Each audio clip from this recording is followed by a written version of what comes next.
एक लयदारी एक मर्द एक औरत से कैसे कहता है, कैसे कहता रा कैसे कहता रे।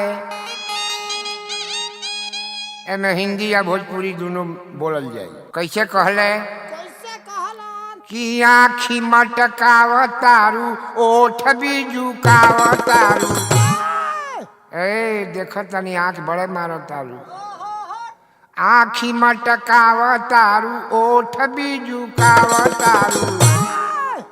चललू जवानिया का जोश में ए गोरी होश में।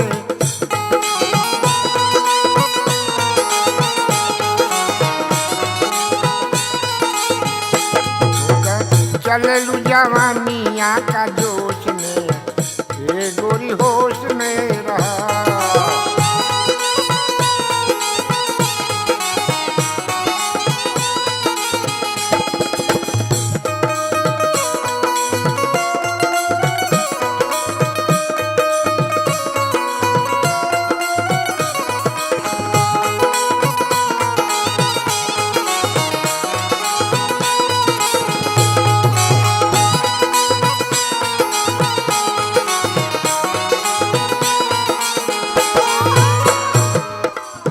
देखतानी रोज रोज सौदा बनावतारू।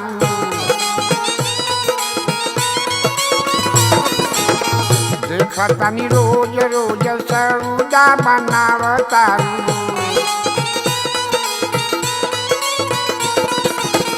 जहाँ तहाँ जाई जाई मुर्गा फंसावतारू।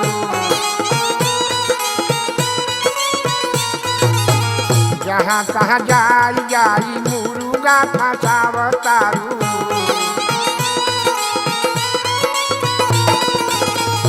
तोहर हाला बाटे टोलावा परोस में ए गोरी होश में रह।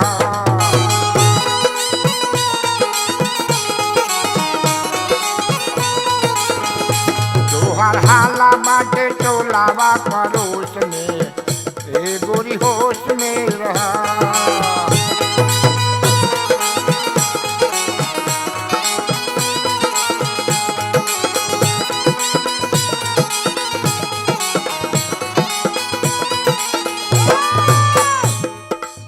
केसिया सवार तारू मंगिया भराव तारू। केसिया समार तारू मंगिया भराव तारू। पीछे लीला रावा पटी कुली सटाव तारू। पीछे लीला रावा पटी कुली सटाव तारू। देखतानी बारू तू पड़ोस में ए गोरी होश में रहा।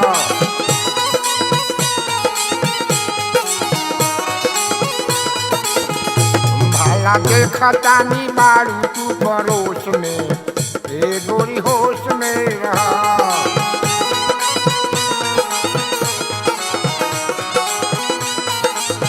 और तू तो चललू जवानिया का जोश में ए गोरी होश में रहा।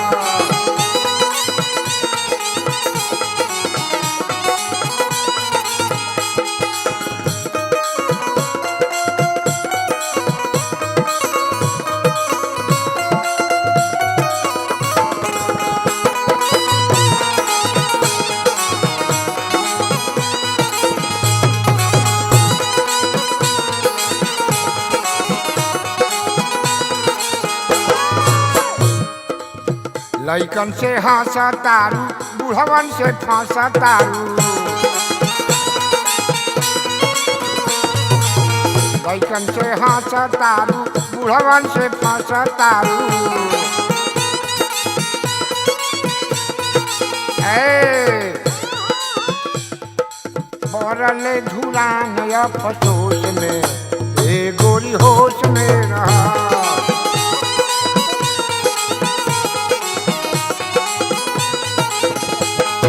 परले धुरा नया फसोस में ए गोरी होश में रहा।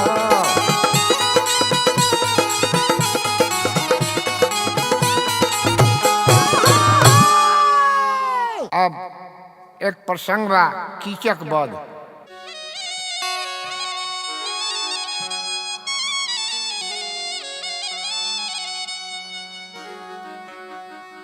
पांचों पांडव द्रौपदी का संगे 12 वर्ष वनवास बिता के एक वर्ष अज्ञातवास बितावे के रहे तो लोग विराट नगर में चली गई। लोग विराट नगर में जाके जे जैसे बा दरबार में व्यवस्थित हो गई। वही राजा विराट के एगो सार रहे कीचक। ऊ जब द्रौपदी के देखलस तो कहला जे बहनिया अरे देख कहाँ के हरी इ तो दासी बने लायक नहीं छे, इ तो महारानी बने लायक बिया। जाके कैसे कहता कहता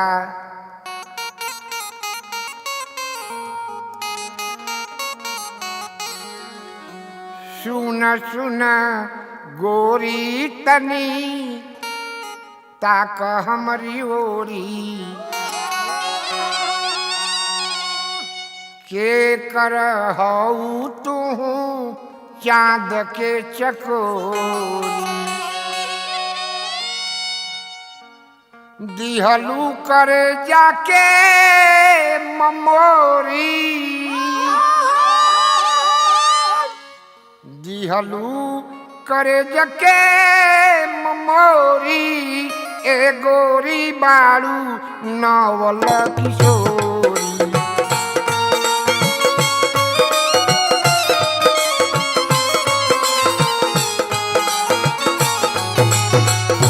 दिहलू करे जाके ममोरी ए गोरी बाड़ू नवल किशोरी।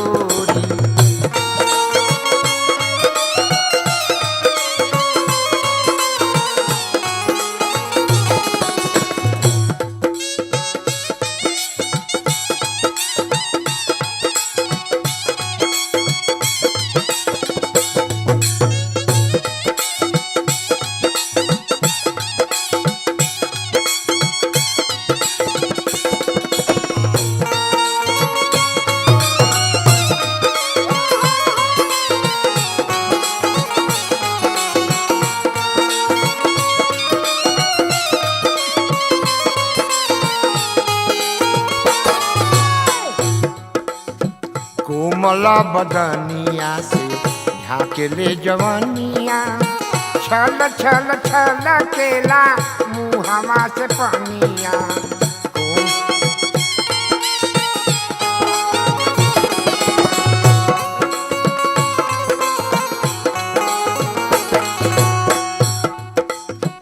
दिहलू करे जके ममोरी गोरी बारू नवल किशोरी।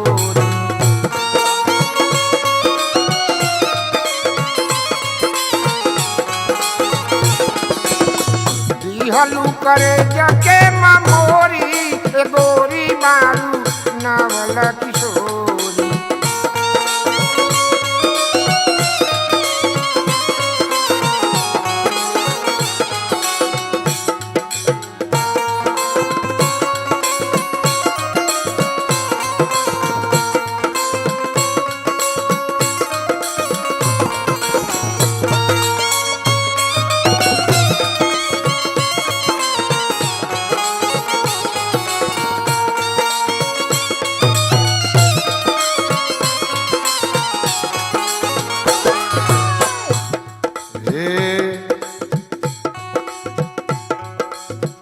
देखी के सुरतिया मन भइल पागल साचे कहिला गोरी कामदेव जागल।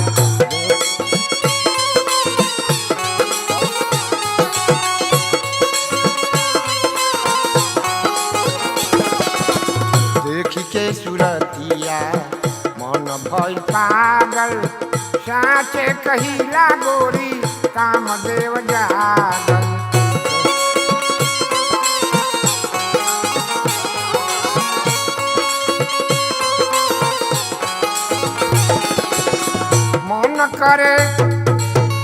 मन करे ठाकुर के भभोरी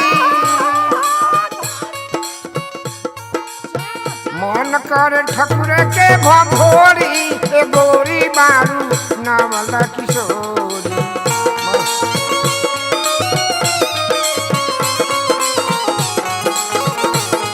ए गोरी बारू नवल किशोरी। जब कीचक इतना कहलसिया तो द्रौपदी कहलसिया कि पराई औरत से आहो दासी से ऐसा तोहरा बात बोलत शोभा नहीं छेद दे। लेकिन वो कहता कि ना हम एजा के सेनापति हैं, हमारा के उससे डर नहीं है, अगर बात ना सुनबू तो हम बरियारियों करो। कैसे कहल? आज रात में 12 बजे हमारे से तोहरा मिले के हुई कहता नहीं। हमारा कोई से डर नहीं बा, करो बरियारी उजर नहीं। आज रात में आके जरूर मिलना रे। आज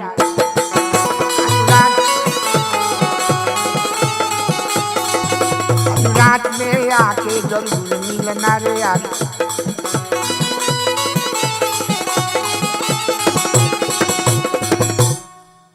कह कि अगर ना मिलबू तो हम तारा के जबरदस्ती कर।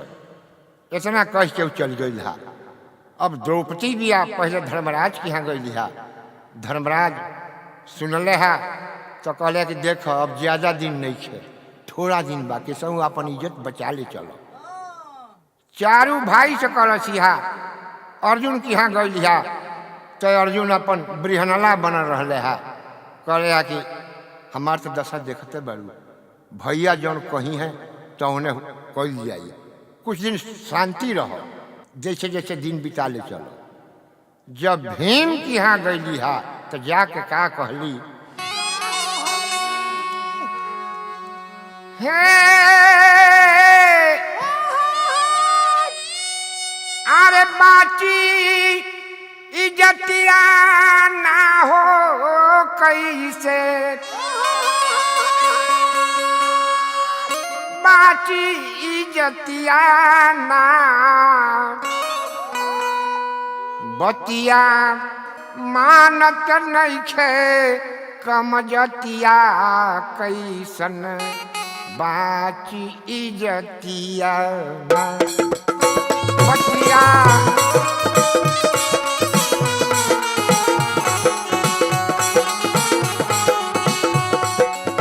बतिया मानत नाही कमजतिया कैसे, बाकी इज्जतिया ना।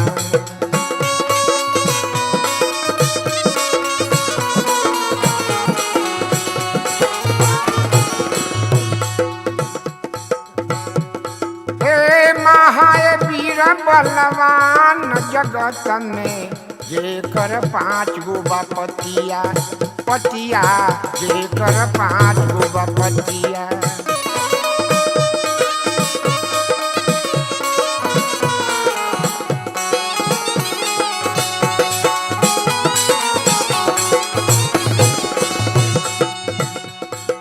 महावीर बलवान जगत में, जेकर 5 गो बपतिया पतिया, जेकर 5 गो बपतिया।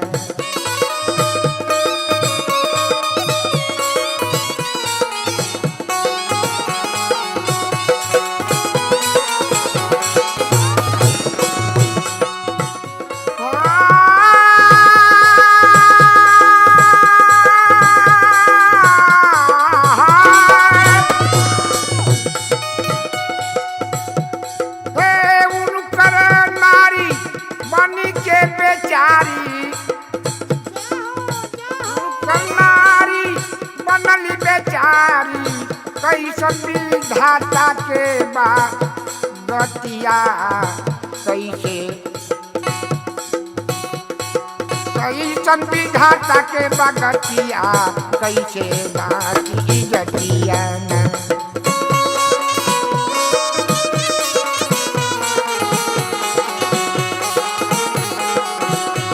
हो बतिया मानत नाही कमजतिया कैसे बाची जतिया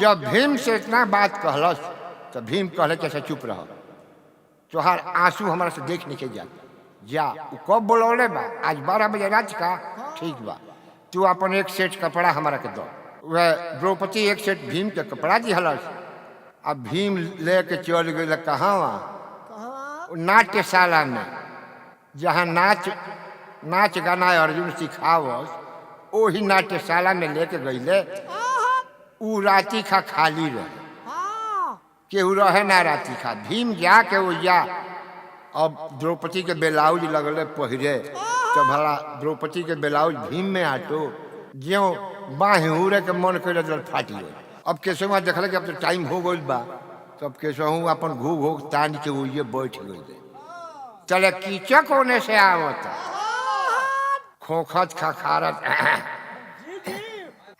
जितना पकड़का बड़वा रहे अपन शीशा में देख देख नोचबो कर आई द्रौपदी जान के भीम का लगे आई भीम तो कपड़ा ओढ़ के बैठा रहे उ जन लगे द्रौपदी का करता घूंघटवा के यहाँ के कपड़वा धो के का करता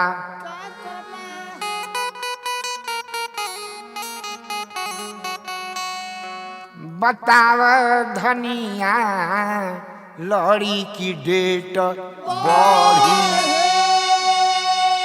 कहता कि बोला बड़ा लड़ी नू न डेट बढ़ाई है बताव धनिया हो बताव धनिया लड़ी की डेट बताव धनिया लड़ी की डेट बढ़ी बताव धनिया लड़ी की डेट बढ़ी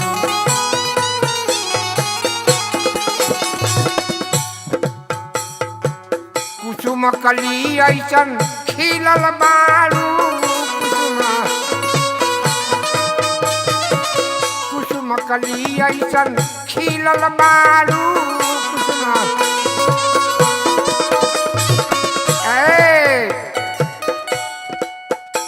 अरे फूल झाड़ी की देवता पर चढ़ी बताव धनिया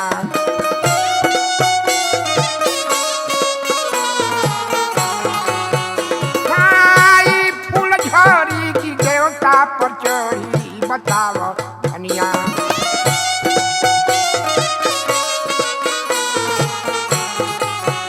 लड़ी की डेट बढ़ी बताव धनिया लड़ी की डेट बढ़ी बताव धनिया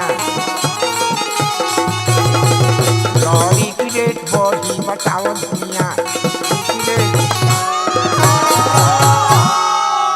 जब इतना कहलस तब भीम ओकर हेतर घोटवे धर दिले आ कहले कि लड़ी लड़ी लड़ी यही तो ए जाइल बड़ा बहनी औरा खोजत तारा झौरा दूसरा का नारी पर नजर लगावत तारा चिवरा पटौरा लेके आइल बड़ा भीम धर लिहले ओकर गटा जब धइले तब कीचक का पास भी बड़ा जोर रहे 100 हाथी के जोर कीचक का भी रहे 100 हाथी के जोर भीम पे भी रहे लेकिन भीम कहले ओकर गटवा धके कि कीचक देख भी तोरा जानर का प्रभुताई के कैसन बाबरियाई के ना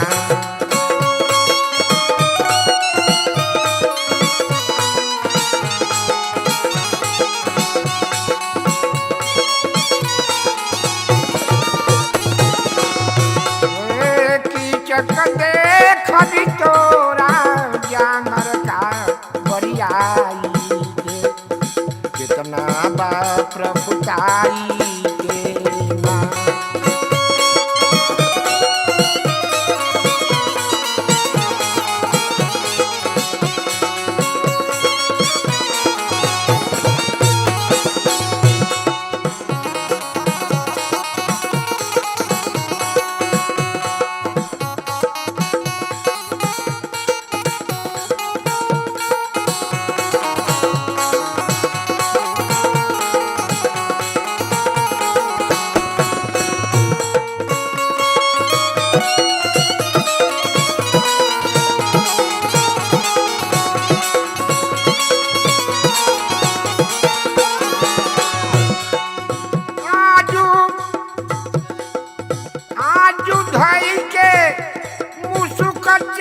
चढ़ाई गदहा ऐसन खूब ठेठाई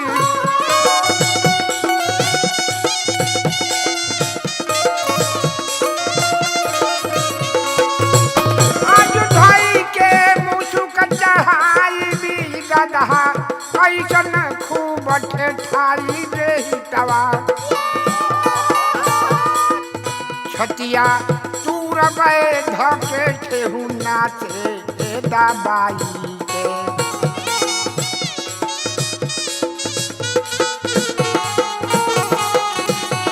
ओ छतिया तूर बध के ठेहू नाचे दाबाई के जांगर का बरियाई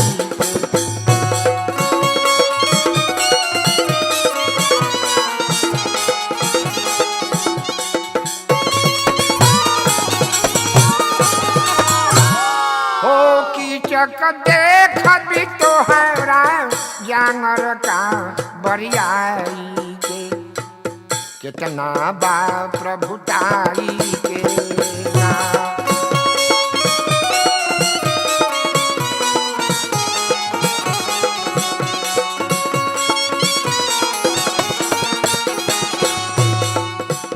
आइल बाड़ो बहिनी औराए जा खोज तारो झौराए सरऊ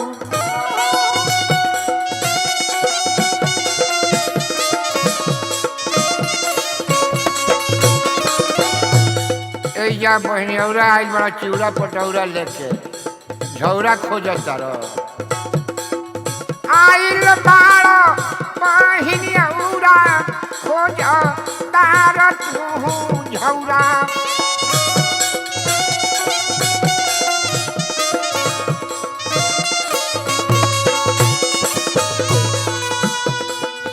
आजू छोड़ा के मानवी तोहरा मऊ गाई के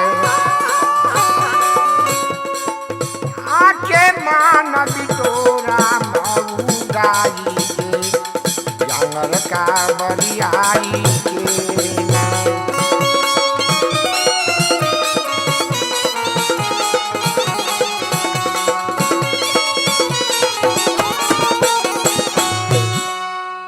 भीम ओकरा के लगले मारे आ कहले कि तहरी बहनी का पट मौरी बांध एजा बहनी औरा आइल बड़ा आज हौरा खोज तर आज तोहर जान ना छोड़त लगले ओकरा के मारे मार के का काम कैले कि ओकर हेजा से गोड़ावा तोड़ दिहले आ हेजा से मुड़िया तोड़ दिहले आ पेटावा फाड़ दिहले आ फाड़ के मुड़ियो ढुका दिहले आ गोड़ो ढुका दिहले आ गोल बना के चौरास्ता पर फेंक दिहले आ ओने से आ गईले आके सूती गईले निश्चिंत अब तो सवेरे हाला हो गई क्या दादा सेनापति जी तो मारे गए ऐसा तो मौत के भइले ना हुई उ तो पूरा कोहड़ा बन गई बड़े अब जाई हल्ला हो गई कीचक के 100 गो भाई रहल सन 100 भाई जब सुनल सन कि भैया के तो ऐसा ऐसा गति हो गई बा विराटनगर में कीचक के 100 भाई आ गई सन आ अब लगल सन अर्थी सजावे आ जब लेके चला है शमशान घाट पर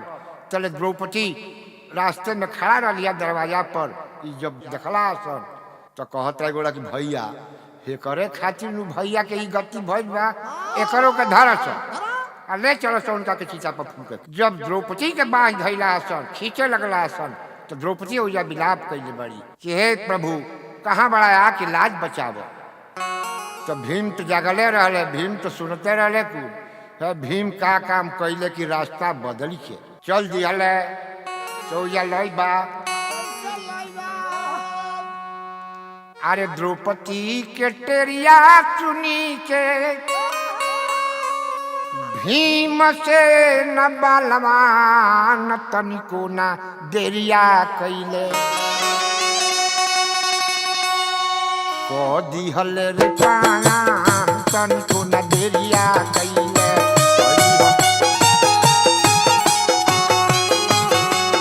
रहिया बदल के पहले पहुँचे ले रे शमशान रहिया लपेटल रहिया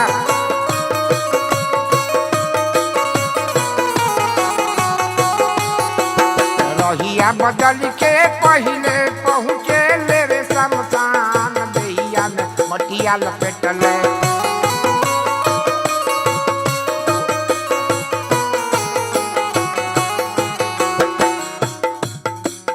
भइलन भूत समान देहिया में पखिया लपेटले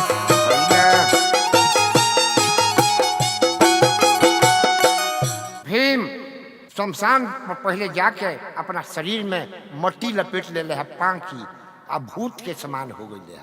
चारों ओर देखत रहे वहाँ कुछ नहीं चल लौकत तो एगो तरकुल के पेड़ रहे वो ऊपर से माथ मरा गई रहे वो करे के उखाड़ के आ सइयो भाई के मरल है आ मार के सइयो जाना के वही चीता पर जौना चीता पर खींचक के रखल रहे वही चीता पर यही सइयो जना के राख के आग लगा दी आ कहले ये अग्नि देवता लक्षा गृह में हम तोहरा से प्रतिज्ञा कैले रही कि हमार जान छोड़ दो हम तोहरा के अपने लेखा 100 गो जवान दे तो आज हम अपन प्रतिज्ञा पूरा कैली। बोलिए कृष्ण भगवान की ऐसे नहीं बोले के है तेरा बोले के बाद जे बचपन में तू खेललो कूदलो ध्यान न दिहल जवानी में बचपन में तो खूब खेलल कूदल तो कोनो बात ना तो खेले कूदे के उम्मीरिए हो लेकिन जवानी में ना ध्यान दिहल यह तनी गलती कैल तो बुढ़ापा में का करब छिलब आलू और प्याज काहे के रे लड़का केरा दे दिया सके बाबा लो है पारण कर एकादशी हो तो का करब छिलब ना बिना छिलले लीलब वही से कभी कहले कि बचपन में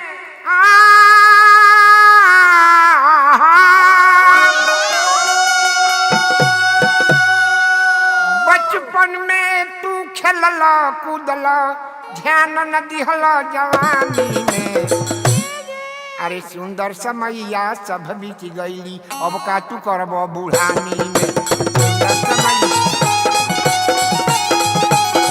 सुंदर समैया सब बीत गईली अब का तू करब बुढ़ानी में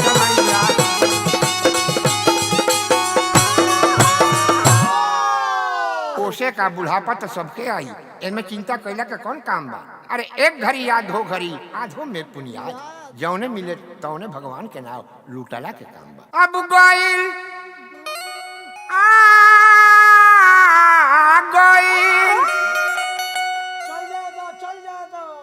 गइल जितना जाए दे ठकुरवा अब का करब ठाकुर जी का पार के बार झड़ गइल तो का हेला दो काका हेला दो अब हेल जाए तो जौन हेल गल तो ना के हेल जाए अब तो बाकी रही ना अब गइल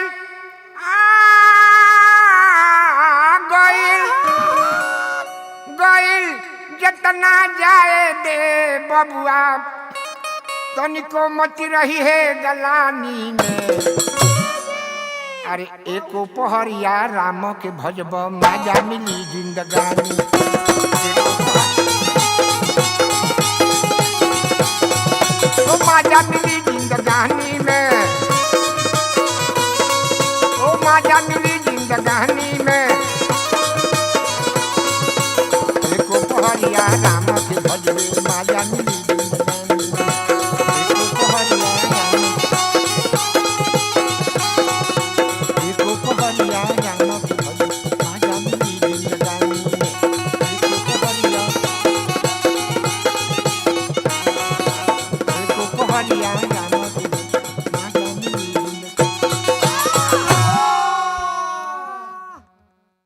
प्रसंग सुनी विदर्भ देश के कुंडिनपुर के राजा का नाम रहे भीष्मक उनका लड़का के नाम रुक्मेश रुक्माली रुक्मरथ लड़की के नाम रुक्मिणी।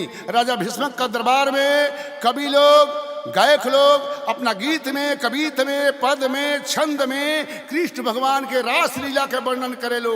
कृष्ण भगवान के रास लीला सुनत सुनत रुक्मिणी का मन में ही प्रेम जाग गई कि हमहू रहती हुई वो रास लीला में तो वो सही करती। तरसना तू प्रेम रस हर में सपान कर गान कर रास लीला मोहन मुरारी के नैनाभिराम घन श्याम चाहे राधे श्याम आ कही कही प्रणाम कर बिरिजय बिहारी के। तो गोकुल के गैया के जसमती मैया के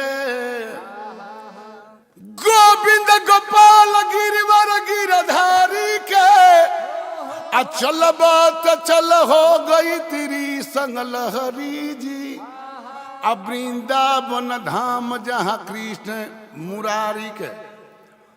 अब रुक्मिणी जी कहतारी लोहा के व्यापारी काठ के व्यापारी देखले हो, प्रेम के व्यापारी मिलल बड़ा मुश्किल बा। आरे कैसन होई है उ प्रेम के व्यापारी बिना देखले यारी हो गई।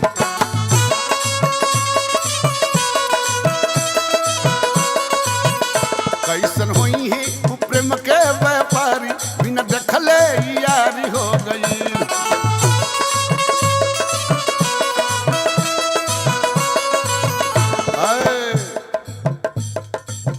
सुन के कृष्ण का कीर्तन उनकर कर लागल मन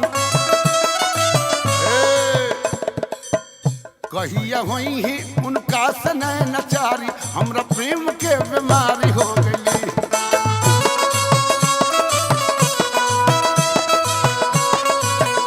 कहिया होई ही उनका से नचारी हमरा प्रेम के बीमारी हो गई।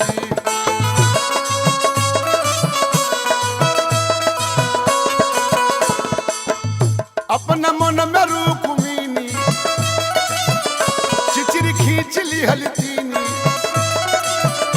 चाहे हंसी है नगर के नर नारी चाहे वहू से काला चाहे गारी मारी बाप महतारी की देहिया सरकारी हो गई।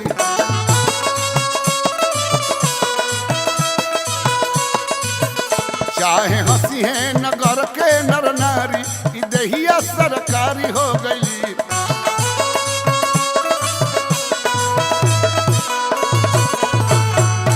नंद के छैल छबीला के लीला सुन के रुक्मिणी के दिल के कीला हिल गईल। खलिहे तन भवन में रह गईल मनमोहन से मिल गई। बिना पटवले फुलवारी में प्रेम के फुलवा खिल गईल। सुन प्रीत के रीत गीत में लोक लाज और सील गईल। प्रेम के जिक्री लिखी पत्री में दास गई तेरी पास गईल। रुक्मिणी मोहन के कईल देख आज इतिहास भई। कैसे चिट्ठी लिखा तारी पंडित जी के और पपिहा जकास में देखला पपिहा जकास में देखे आर बरसी को बसे बाती पाती भेजते बानी और पतिए में लिखी के प्रेम के पाती पाती भेजते।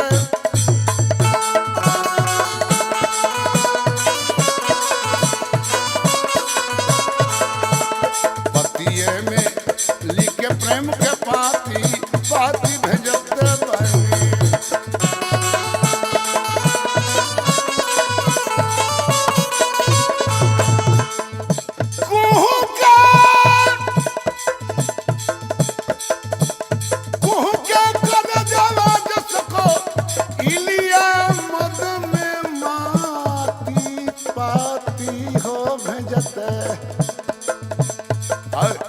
आई के बो तो रजा पंथाती पाती भेजता। आप देखी उनकर भाई रुक्मिणी के भाई शिशुपाल से शादी तय कर दिले बा। बारात लेके आई के गांव के डेरा डाल दिले बा। रुक्मिणी कैसे विलाप करता रही अरे हरदी माटी कोला भइले अरे माला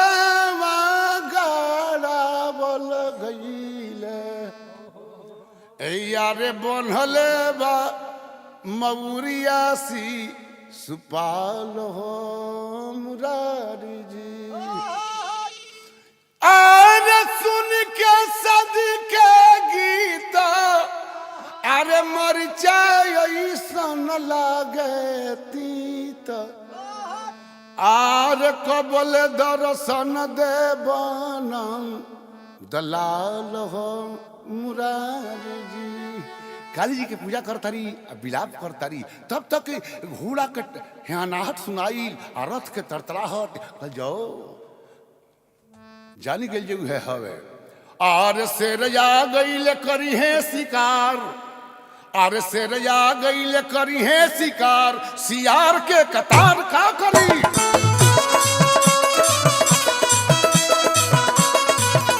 शेरया गईल करी है शिकार सियार के कतार का करी।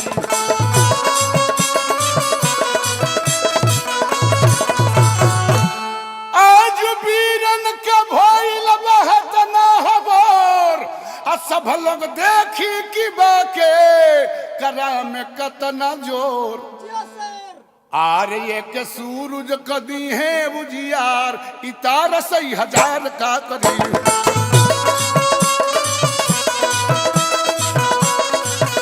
एक सूरज कदी है उजियार इतार 6000 का करी।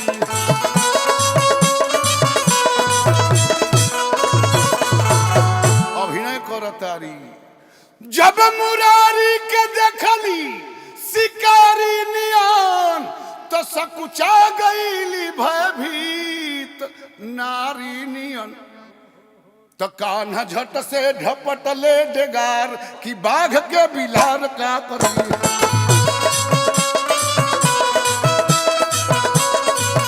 कान्हा झट से झपट ले डेगार कि बाघ के बिलार का करी।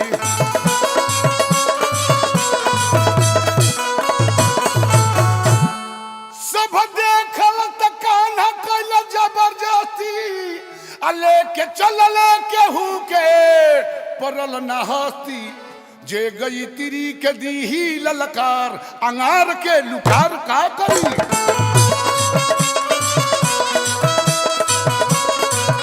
जे गई तिरी के दीही ललकार अंगार के लुकार का करी।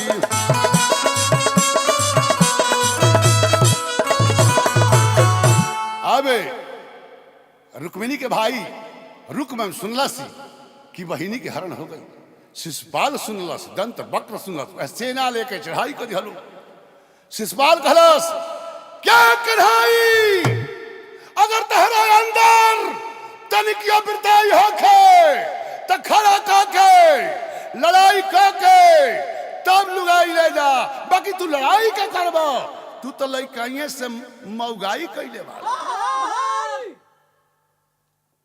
भगवान खले दारद रात रात दिखा दी हम का जानी ले बाबा रात छवा के रोकले ठोकले जांघवा पर तार हमरा से लोहवा रे ली होल नाही हट खेलवार हमरा से लोहवा रे नाही हट खेलवार हमरा से लोहवा रे ली होल।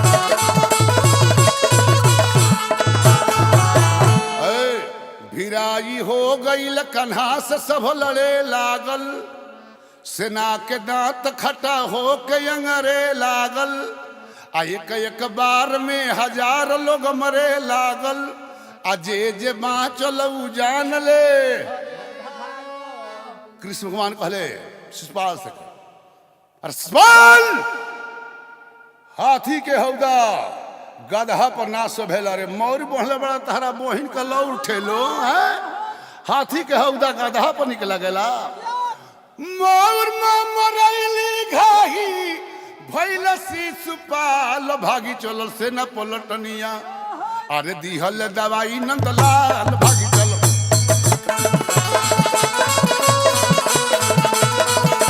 दिहल दवाई नंदलाल भागी चलल से न पलटनिया।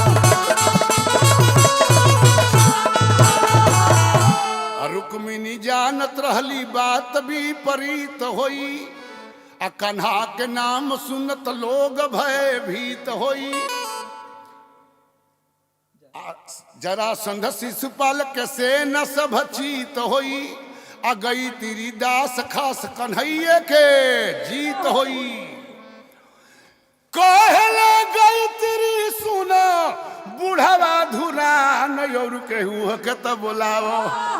अरे देखली ही ओकर मजाल और कोई हो तो देखली ही ओकर मजाल और केहू हो के तो बोलाओ।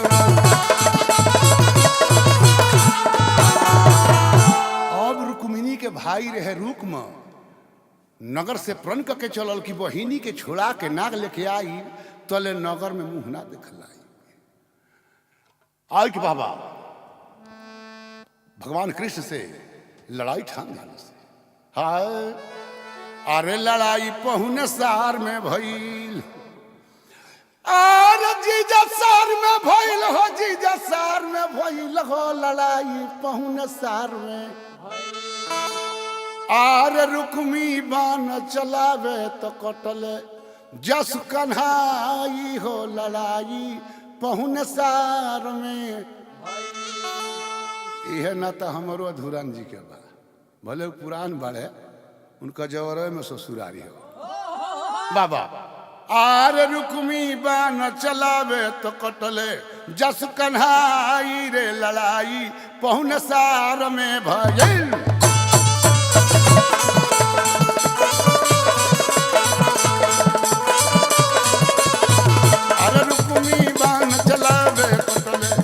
कन्हाई रे लड़ाई पहुन सार में भई।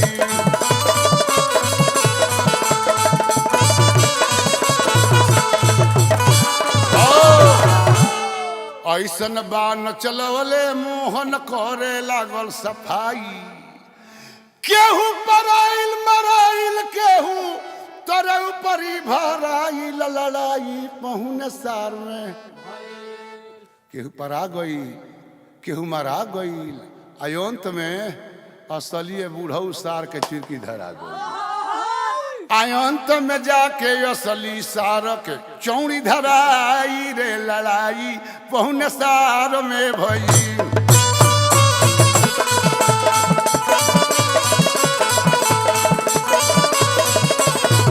अरे अंत में जाके असली सार चौड़ी धराई रे लड़ाई पहुन सार में।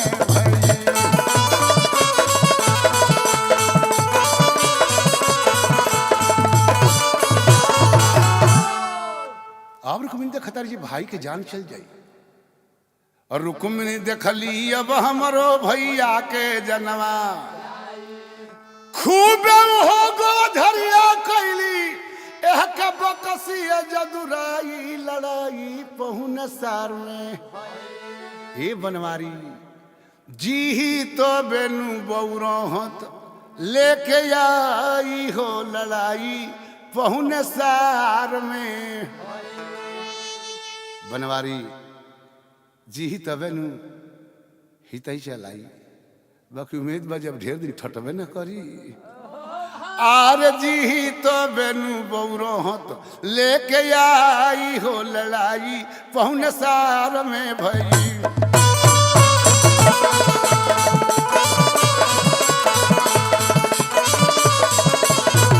अरे जी ही तो बेनु बौरहत लेके आई हो लड़ाई पहुन सार में भई।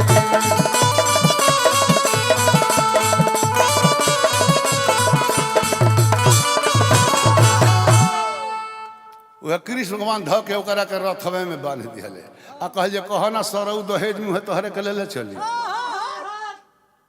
तब तक बलदाऊ जी आओ तारे कहते जे बनमारी ई का करता रह रे बेकारो बात तब सारे नु हो कतनो बेकार बात का सार बाई। बाबा कहत रे भिखारी चचा वाला हाथ हो कहत रे आ काहे ये कन्हाई दूर गति पैसा काहे ये कन्हाई दूर गति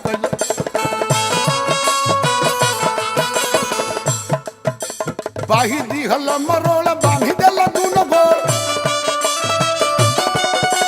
बाही दिहल मरोड़ बांधी देल दूनो गोर हितई चलै बखै कहां से कसार के काहे ये कन्हाई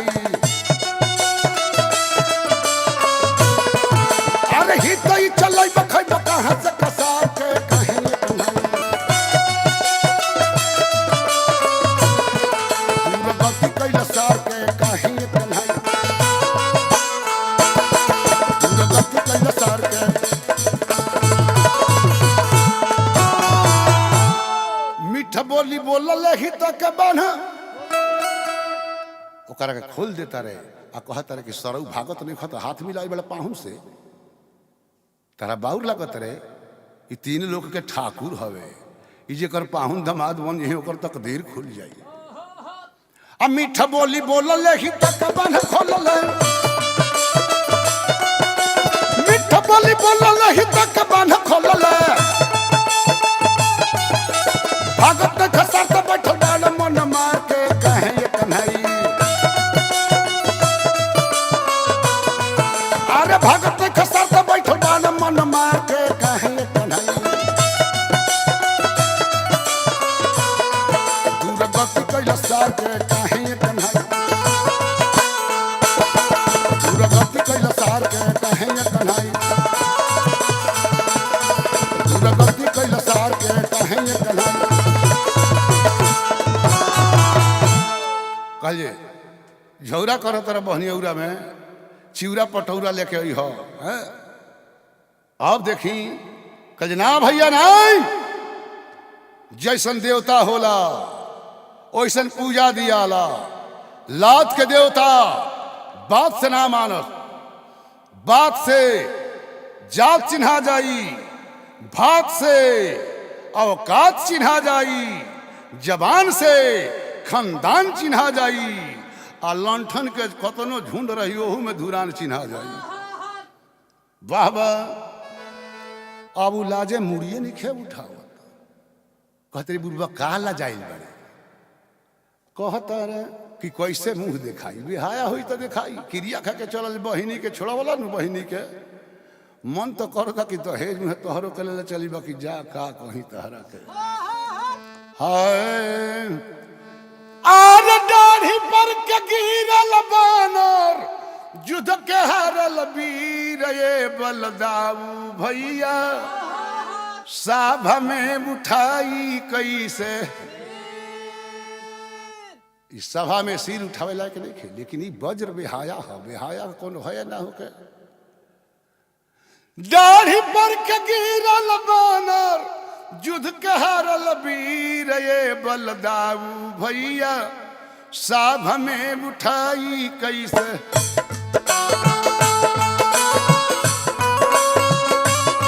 ए बलदाऊ भैया सभा में उठाई कैसे सिर और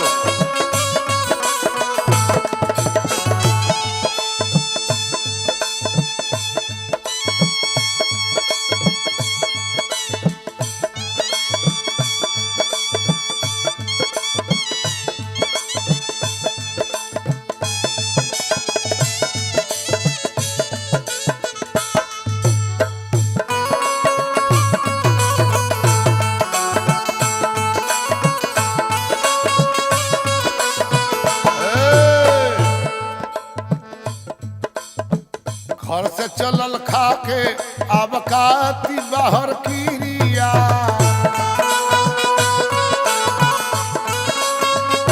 घर से चलल खाके अब काती बाहर किरिया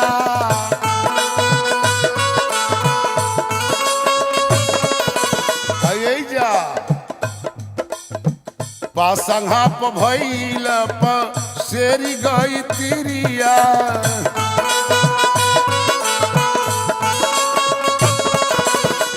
पासंगा प भइल प शेरी गई तिरिया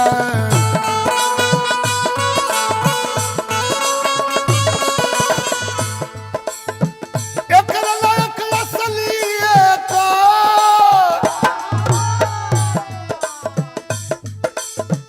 एकरा लायक असलिए का होखता खतीर ये बलदाऊ भैया सभा में उठाई कैसे सिर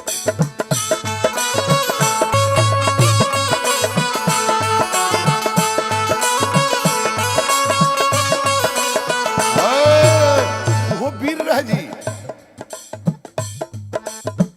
जियल तबल मुंह नाही नागर में देखबल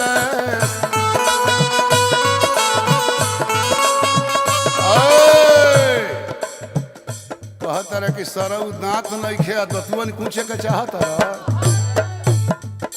दतुअन से मुंह धो जाला कि सीली से मुंह धो जाला। ए जिया तबले मुंह नाही नागर में देखबले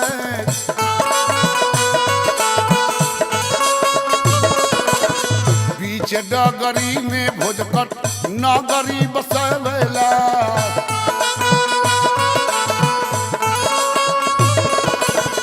बीच डगरी में भोजकट नागरी बसवेला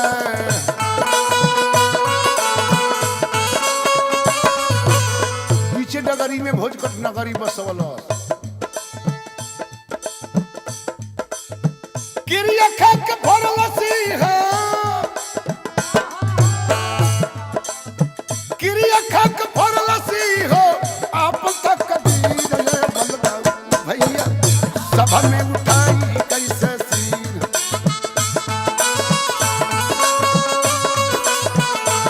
ए बलदा भैया सभा में उठाई कैसे सिर।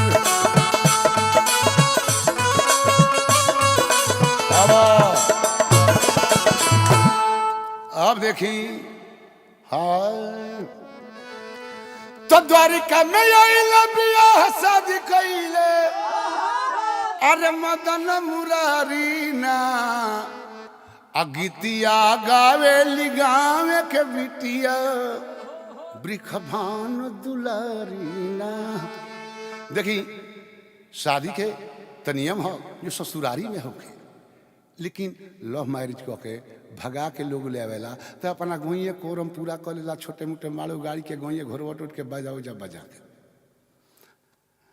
तब द्वारिका में आइल बियाह शादी कइले अरे मदन मुरारी ना अगितिया गावेली गावे के बिटिया ब्रिखभान दुलारी ना।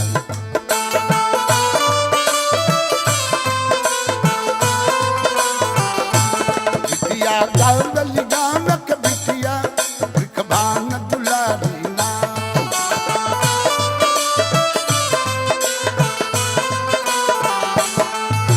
द्वारिका में आइल बियाह शादी कइले द्वारिका में आइल बियाह शादी कइले अरे मदन मुरारी ना बिटिया गावेली गाम के बिटिया ब्रिखभान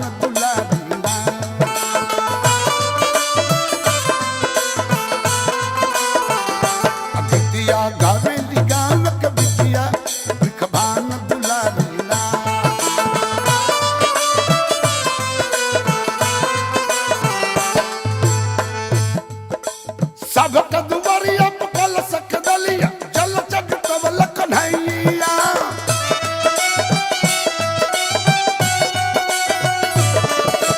सबक दुवरिया पकल सक दलिया जल जग तवल कन्हैया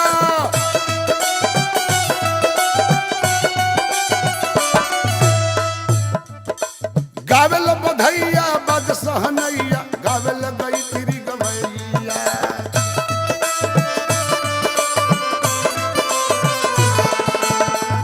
बधैया बज सहनैया गावेल गई तिरी गवैया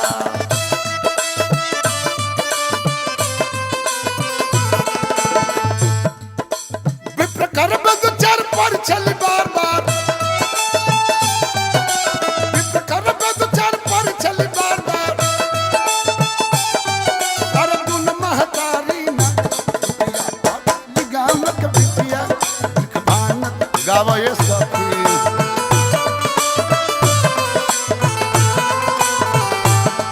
गावेली गाम के बिटिया ब्रिखभान दुलारी ए सखी।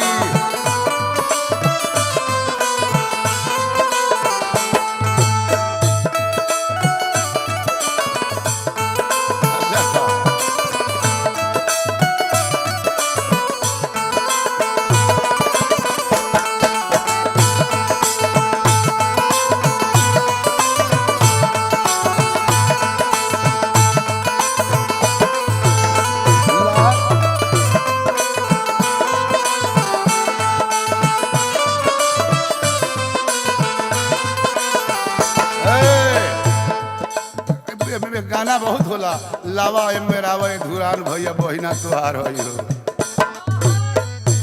गीतिया गावे लिगान के बिटिया, बिखबान